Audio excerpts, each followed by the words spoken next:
All right, guys, welcome back to the shack. Tonight, we're going to be going over the process that I use to engrave tumblers. Now, a lot of the videos that I've done, I've showed you how to engrave tumblers with the blue diodes. I've showed you how to do tumblers with the X Tool products like the F1 Ultra. There's been a lot of tumbler videos, but this is actually the first video that I've ever done using a CO2 to do tumblers. I've had a few CO2s, but I never could quite find one that I was comfortable doing tumblers with until today. Now, in their defense, recently I had the Atom Stack Hurricane, but they didn't have a rotary attachment available at the time, so I didn't get to try that one out, but maybe we'll get to go back and do that one again later. But today we're going to be using the new Omtech. This is the Polar Plus. It does come with a flat roller. This is not a chuck, which I prefer, but it's a roller, but I'm getting some pretty good results out of it.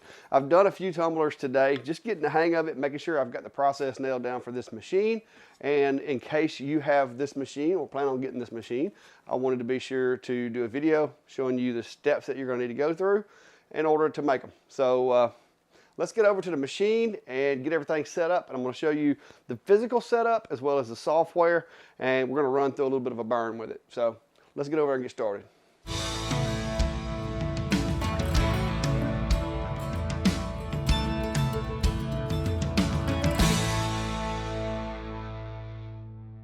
All right, guys, so here we are in Lightburn. I've got the machine connected and pulled up, and we're currently in flat mode. I've just, like I said, there is nothing set up about this job whatsoever at this time. So we're going to show you going from just flat cutting in Lightburn. I'm going to show you how to transition over to sending jobs to the rotary, and that's going to make life a lot easier for you. So first of all, what you're going to need to do is go up here to your little rotary configuration tool. All right. You're going to want to make sure this is set to roller. And after a lot of debate and figuring and calculations, these are the numbers that I'm using. There wasn't a whole lot of information that I could find available for this machine yet. But through some testing, I have determined that these settings are working. So your steps per rotation, I'm running 1600 with this machine. The roller diameter is 21.5, and like I said, these are the best I can come up with, and it seems to be working great for me. If I get any better information, I will try to drop that in the description of the video later if I can get Omtech to give me a little more substantiated values, but these seem to work really well for me. So use your own judgment, do your own testing if you want, and go from there. So once you get those two numbers in there, these two numbers will never change. The steps per rotation and the roller diameter, those are going to be basically machine dependent. So you're never going to change those regardless of what you're engraving. The things that will change, and this is just a little helpful tool if nothing else, is these two things right here. You've got your object diameter and the circumference of your object. Now you can enter either one of these and it will give you the other. So if you have 88 millimeter diameter, it's going to automatically calculate the circumference. If you have the circumference, it's going to automatically calculate the diameter. It's a pretty handy little tool if nothing else. And I like to use it because putting the object diameter in there will give me the object's circumference, which is something we'll need. So I'm gonna go ahead and copy that while we're in here. And so once you do that, I've got this one set to Y-axis. That is how you're gonna want it configured for the Omtech Polar Plus. And so all there is to do really at this point is enable rotary and hit OK. You can also, if you already have all of that configured, you can just use this little checkbox right here to enable and disable it. So like right now, if we wanted to quit doing tumblers for a little while, we could just simply hit that button. It's going to disable the settings, and then we get ready to start back. We can click on the button again, and you'll see down here where it says enabled mode for the rotary. So there is the basic principle for that. Now, in order to set a file up in here, what we're going to do when we send it over to the rotary, I'm going to be running from current position, because to me that is the simplest way of doing tumblers with a rotary. So what we're going to do is we're going to come over here and take this from absolute coordinates, and we're going to put it at current position. Now there's several different ways you can do this. One preference is you could do left center of the origin, so that wherever your dot is, that your drawing or your artwork will be to the right of it. That's pretty handy if you're trying to get close to the top of a tumbler.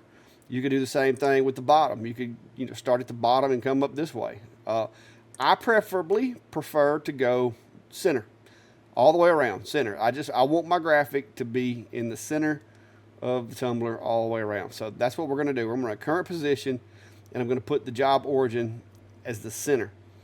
So anything that we put in here, the machine is going to assume that it is in the center of the graphic. So now to kind of lay out the work area, what I like to do is I like to use my little triangle, a little square, a rectangle, and I like to set it in the shape of a tool line right here. Now the reason that I copied that circumference of that tumbler a minute ago is for right here. And the height of this rectangle needs to be that circumference, because what that basically does is if you took that tumbler and you peeled the outer surface of it off and made it into a flat sheet of paper, that's how big it would be. By using the circumference and building this little square, that's how big it will be. All right, and so like this particular tumbler, it's got a bit of a taper. So, and I do know that after about 60 millimeters from the top of the tumbler, that taper begins to take effect. So I also don't want my design to go below 60 millimeters on the tumbler. So I'm going to set this, my width, as 60 millimeters. What I'm doing is I'm basically building myself a canvas that's going to sit right here, and all my artwork is going to go inside there. Anything outside of this little tool line, I know is going to be in an area that it doesn't need to be, that is going to cause me some problems. So that's what we've got set up now. And if you're not sure what the steps per rotation on your machine is, you can also use this method to verify that. And we'll go over that real quick. I'll show you how you can do that as well. So the way to confirm that and to make your steps per rotation, make sure your steps per rotation are correct and all your math is correct, especially if you're going to do like a full wrap tumbler or something. Get yourself some green tape. You can use blue as well, but I use green mostly because I have a lot of blue lasers in the shop, and the green just tends to work better with the blue lasers. And what you're going to do is you're going to set up this shape that we've built, and you're going to lay that out as just a line. You don't want it to be engraving, just a line. And you want to run just enough power to mark the green tape without marking the tumbler. Now, this is one of my test cups. And if you have a test cup that is the same size as the cup you intend on engraving, that's another good way of doing it. That way, if you do mess up the tumbler, it's just an old burnt up test cup with all these different tattoos all over it. Nobody cares. So what you're going to be looking for, once you get your steps correct, the lines are going to intersect each other like that right there. So you can make those lines as wide as you want, but when you burn that, it's going to wrap all the way around the cup, and the top and the bottom are going to, like, you want the top and the bottom of that little box to basically be on top of each other, like cutting the line, especially if you're doing a full wrap. If you're not doing a full wrap, what's 1 or 2 millimeters is probably not going to be noticeable, but if you're doing a full wrap, you definitely got to get that right, because if not, you're going to have some overlap or you're going to have a gap, one of the two. But I like to do that to make sure that the steps are right anytime I'm using a new machine that I'm not sure about the steps. And like I said, still not 100% sure on this one, but the numbers that I've come up with seem to be working, and I have got it to definitely come into matching, because you can see, like right here is where when I was first setting it up, I got close, but not quite. And then I just kept playing with it until I finally got it to where the lines are on top of each other. And that's what I'm running now. So little tip, don't ever throw these away. Keep them. If nothing else, they're great for setting up when you're doing wraps. So if you mess this thing up, who cares? So let's get back to the computer. All right, so now that we got through with that, guys, we're gonna come over here, and the way I've got this laid out now, you can see is we've got the 276.460. All right, that is laid out in the software. That's the full wrap of the tumbler. Now, the one thing that I do like to do, and it's preference whether you do it or not.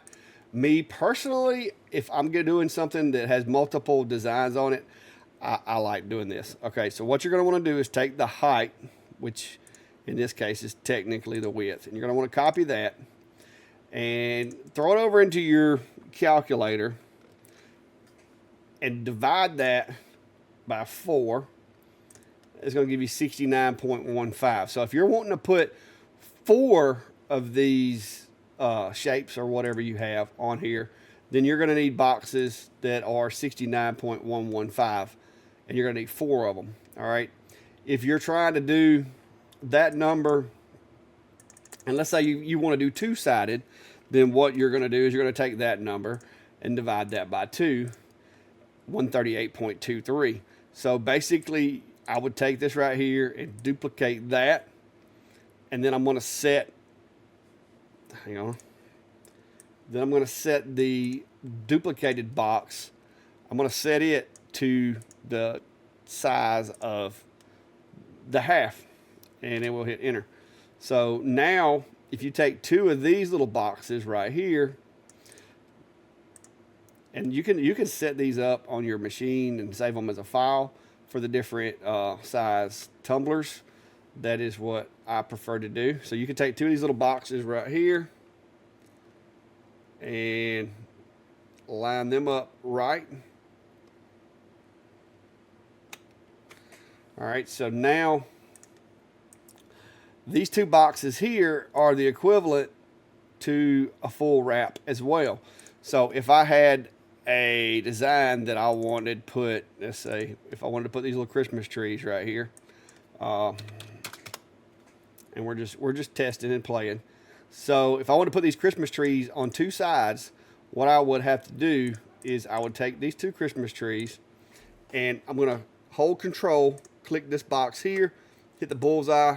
I'm going to click these Christmas trees, hold this box here, hit the bullseye, and that is going to put these trees opposite of each other on opposite sides of the tumbler. So we can even take, let's just go ahead and move this one over here. Let's just go ahead and delete it. We'll just do a 2-sided demonstration. All right, so just to give you a visual effect of what we got going on, let me put the tumbler in there so you can look at it. All right, so I've got the tumbler in there. I'm going to update my overlay, and I'm going to show you what we're dealing with here. So what I'm going to do, I'm going to put this design down here on the bottom of this tumbler. And why did we change back to absolute? I want current position. I don't know how that happened. But this gives you an idea of what's going to happen. This rotary needs to be zeroed in the center. And so that's going to be the very center of the cup. This set of trees is going to be on one side, this set of trees on the other. You can do this for 4, 6, 8, 10, however many items you want to go around the cup, as long as you know the circumference and you chop it up accordingly. So we're good to go on this part of the design. So I've got my origin set to the center, current position. I've got the rotary engaged. All right. I've got the 88 millimeters for my object diameter set in there, which is appropriate. So everything is the way it needs to be. So I'm going to send this file over to the machine, and all this is going to do is going to write it to the machine, and it's going to be a tree tumbler. This is going to write it to the machine so that we can go over there and execute it. Now, one thing that we do need to do, and this is something that took me a minute to figure this out, because if you don't do this, you're going to get a Y over travel error. So I've created, in my little managed positions, I've created a position that is X0, Y150. All right. The reason is that will zero this rotary and make it be in the middle so that it can accommodate this layout that I've got designed here. So what I'm going to do is I'm going to go over here to my move tab, and I'm going to center this thing, and I'll move over to the camera so you can see it also. And you can see the rotary is going to turn. Okay, now the rotary is set, and if you look over here at the move tab, my current position right now is 0, 149.99 with 0 on the Z. So that's where we want it to be. The file's been sent over. Now we go over to the machine itself, and the rest is done from there. Over here on the display, you'll notice at the top of the screen it says Tree TUM, which was what I named this, was Tree Tumbler. And this is just a practice tumbler that we're just sacrificing to show you guys what we're doing here. And so I'm gonna take and I'm gonna move using the arrow keys. I'm gonna move the laser head out this way, and then I'm just gonna grab the gantry. They put these little stickers over here on the side to line up. I have found that my stickers aren't exactly where I wanted them because I don't know what it is, but they're not exactly where they need to be. What you're wanting to do is put that laser beam in the middle of the tumbler at the highest point and then line it up right and left to where you want it. And that's what I'm gonna be doing using the offline controller here. I'm gonna get it to where it needs to be. All right. Now that's gonna be the center of my design right there. But one thing that I will say about this particular setup, with this tumbler being a little thicker on this side than it is that side, I'm gonna actually set the focus over here on the high side. So I'm gonna hit the center little bullseye button to save that origin. And I'm gonna move over and get over top of the high part. And I'm gonna set my focus there. And it's just the nozzle is gonna go down, touch the tumbler and come back up and it's good to go. So now if I hit the stop button, we're gonna frame it. I'm just gonna make sure that it's framing inside that area at the bottom of the tumbler where it needs to be. All right, it could actually go a little to the right, so.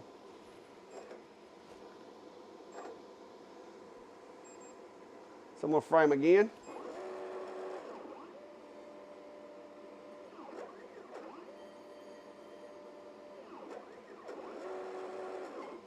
All right, so it is where it needs to be. Everything is set. Now all we got to do, guys, is hit the start button, and it's going to burn this one. All right, guys, so just want to point out a big mistake I made right here on this first test tumbler. Look at the focus. Somebody forgot to set the focus. I had been engraving on the higher part of the tumblers all day, and just I guess force of habit did that. So yeah, this one didn't come clean on the engrave because I was so far out of focus. So we're going to redo that and then on another test cup, and I'll show you what it looks like. So if you ever make these mistakes, don't feel like you got a monopoly on it. We not do it daily. All right, guys, so after a few minutes, my little test engrave, and it was riddled with camera problems today. I've done these other two tumblers, and I had a little issue with my little B-roll camera and didn't get a whole lot of the video. But after a few minutes, we did get this one complete. Like I said, this is on one of my test tumblers, the 3 trees that we just did. You can see this has been tested with other machines tremendously, and but the trees turned out really, really nice, highly reflective. All it took was a little spritz of some rubbing alcohol and magic eraser, just gently with the magic eraser, and bam, they're good to go. So this is the results that I've been getting with it. I mean, it is consistent across all colors. I do like that better than the diode machines because you don't have to guess at the percentage of difference in the colors and so forth. And I haven't had a bad experience with it so far. With the CO2 also, I'm not having to cheat my focus up like I did with the diodes to try to get the lines out. I'm running like 500 LPI on these things, and so it's really, really clean. This is one that I actually did for a customer on the machine, and I had some really nice B-roll of this, and my little camera just let me down. So hopefully we'll get an order or a reason to do some pretty soon. Well, this is another one. I don't know if I've shown you this one already or not. This is a bad color. It's a silver that my buddy Klein bought, and we couldn't find a whole lot of use for them. I did put a 1911 blueprint from the patent office all the way around this one. I thought it was pretty cool. It's not real noticeable. It's kind of subdued because of the color of the cup, but the engrave went really well. I wanted to run the machine through some testing just to see what the pros and cons are. But I will tell you that with this machine, the way that it's set up from the factory, you're kind of limited to that 88 to 90 millimeter tumbler due to the fact that you can't really go down any lower with the rotary because that cable's a little on the short side. I do have plans to modify that I've already modified the little basket that I made to go down in the hole. So hopefully with those 2 modifications, I can get mine to do larger tumblers. But for now, I'm just going to work with it, what I've got going, and then slowly I'll get it worked over. Because right now, there's no way I could do any of the big tumblers, let alone the 40-ounce ones or anything like that. It's not happening in here with the way that they've got it set up.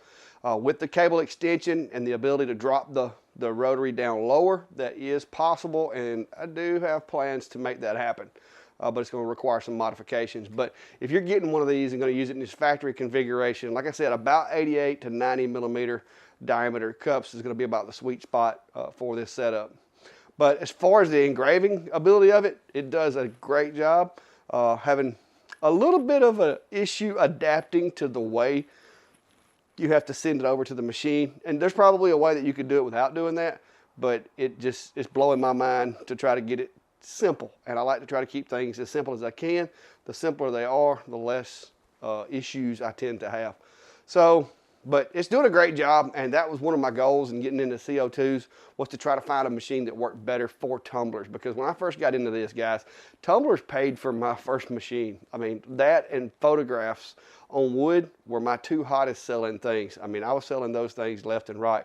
I've backed down from it now because I sent a lot of that stuff out to my buddy Klein to do.